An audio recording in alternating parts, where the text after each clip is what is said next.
Ok. La brique de base, c'est donc ce qu'ils appellent les références architecture Superpod, qui comprend un certain nombre de composants, la partie compute, la partie network, le software et le stockage. Une petite vue d'ensemble de ce que finalement on imagine de quoi on parle quand on parle référence design et cluster, on va dire, de GPU. C'est surtout une interconnexion de systèmes. C'est pour ça que quand vous me faites des demandes de HGX, on parle assez rapidement du réseau et que je vous demande qu'est-ce que le client souhaite faire à la fin et que j'insiste, qu'est-ce que le client souhaite faire. Et souvent, on ne savait pas trop, pas toujours, parce que le client ne sait pas non plus, potentiellement.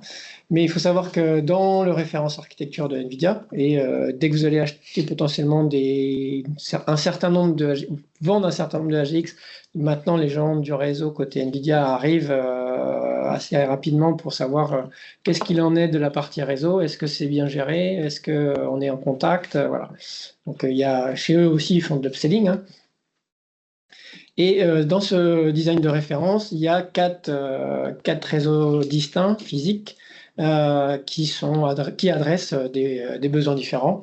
La partie la plus centrale étant la partie compute, avec à partir du B300 des deux types de références, enfin deux designs, un basé sur la partie InfiniBand en XDR, avec les switches Q34000 et Q3400, pardon, et ou Ethernet, pardon, en 800 G avec les SN 5600.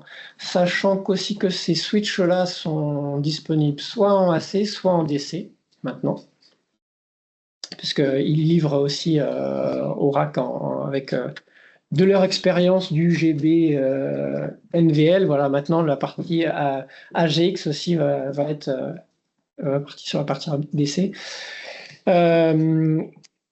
Et donc, en fonction de la techno que vous choisissez, InfiniBand ou Ethernet, vous avez des switches différents, un nombre de ports différents, une architecture, une topologie un peu différente, parce que vous avez, par exemple, sur un des GX de 576 nœuds d'un côté un InfiniBand, et 512 côté Ethernet.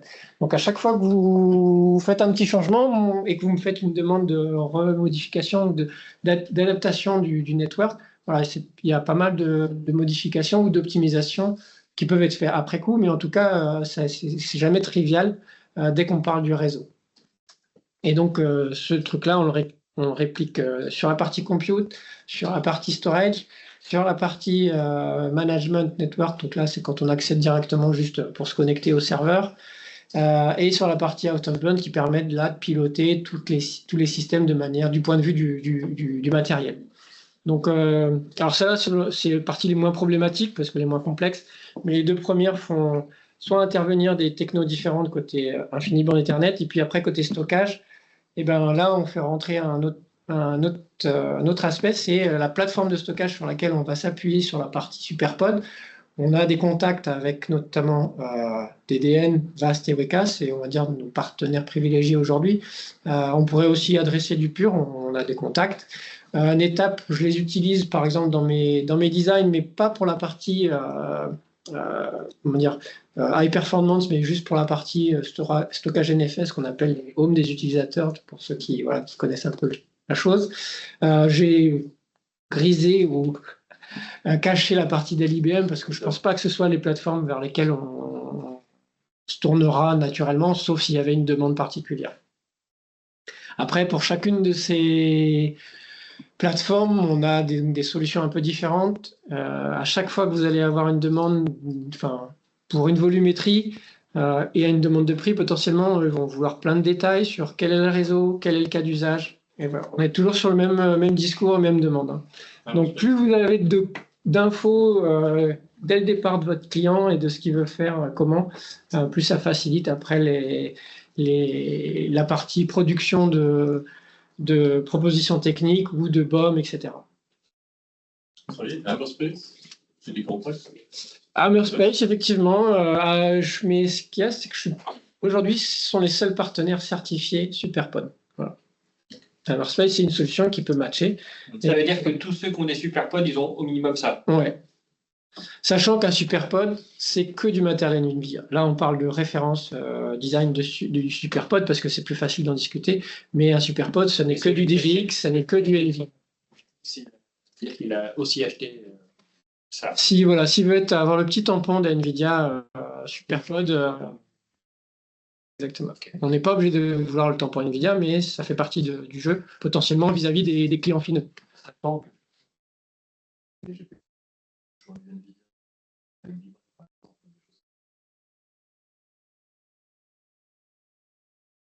NVIDIA qui convoque le client. Après, voilà. Non, juste, on est d'accord et en même temps, on a un client qui vient, mon prospect qui vient s'installer, il m'avait dit, c'est le seul qui m'a dit, je suis full NVIDIA, mais je ne suis pas rentable. Non, mais tout à fait d'accord. Non, mais ça ne veut pas dire qu'on ne va pas le faire.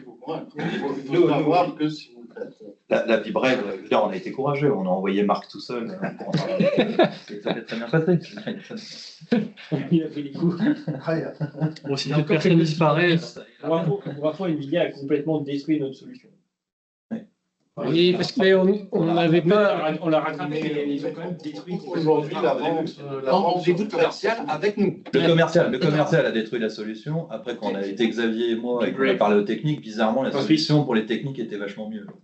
Donc, il y a aussi. Après, on l'avait retravaillé un petit peu aussi. C'était pas. On l'avait retravaillé un petit peu là, pour que ce soit un petit peu plus aligné avec ce qu'ils espèrent, même si on se permet quelques digressions. On a quand même fait dire aux techniques que la solution que le commercial proposait ne marchait pas. Donc il y a aussi ça. Donc, il ne faut pas hésiter.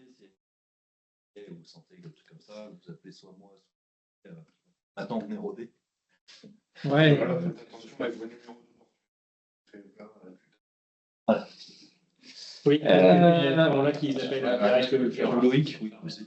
Ça va mettre un taquet. Juste une mention, voilà, quand on parle SuperPod ou cluster de cette taille-là, il y aura forcément de la partie logicielle. Donc, la partie NVIDIA AI Enterprise, vous la connaissez, elle est essentiellement destinée à la partie développeur, parce qu'il y a la partie NIM qui est on a accès finalement aux modèles qui ont été développés et qui sont pleinement supportés par les équipes de NVIDIA. Et avec le GB300 et donc AGX B300, il y a maintenant la partie NVIDIA Mission Control qui permet d'opérer plus efficacement le système et voilà, de simplifier la partie opérationnelle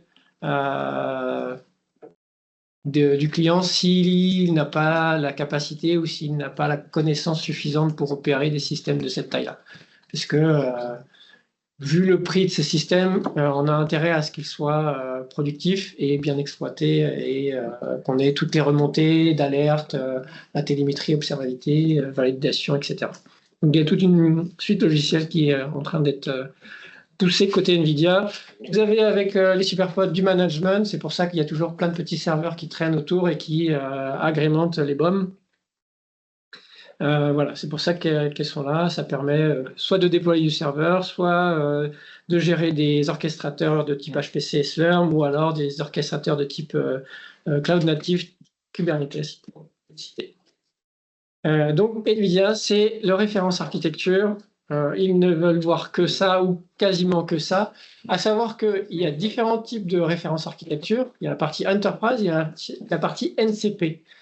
Et si vous adressez des clients qui ont cette volonté-là, côté d'être NCP, moi, ça m'intéresse forcément, la partie marketing, parce qu'en fait, c'est toute une documentation chez NVIDIA auquel on n'a pas accès, que ce soit design ou voilà. Donc, si vous avez ces opportunités-là, n'hésitez pas à nous mettre dans la boucle, qu'on puisse essayer de rentrer dans ce programme-là. Je ne sais pas. Donc voilà, c'est pour ça que Paychan, je t'ai embêté l'autre jour, par exemple. Je t'ai demandé si le but de ce client-là, c'était de devenir NVIDIA, enfin NCP. Et donc, il faut se conformer aux références architecture de NVIDIA. Si ce n'était pas le cas, parce que lui, il a déjà sa façon de travailler, c'est différent. Mais ces opportunités-là sont intéressantes pour nous parce qu'on n'a pas encore accès à ce niveau d'information. Ah ouais. Pour ce client, c'est pas le cas. Voilà. Mais voilà, c'est en fonction du cas, ça nous intéresse fortement. La partie SuperPod est bien décrite et on a l'information côté en ligne, je vais dire. Le reste, c'est complètement confidentiel et réservé au CSP, bien tagué, c'est des équipes différentes. Non, c'est fini. C'est fini? C'est un petit problème. Et avoir accès à ces documentations, Alors, on peut le faire à part en faisant des captures d'écran. voilà, Oui. c'est ce qu'on fait comme dans les meetings, mais en fait, soit il faut rentrer, alors il y a les NCP, nous on va pas être NCP, mais je ne sais pas comment on rentre en tant que fonctionnaire dans la partie programme NCP. Ouais. Oui, sinon on n'est pas en capacité de produire des architectures qui vont être compliant avec le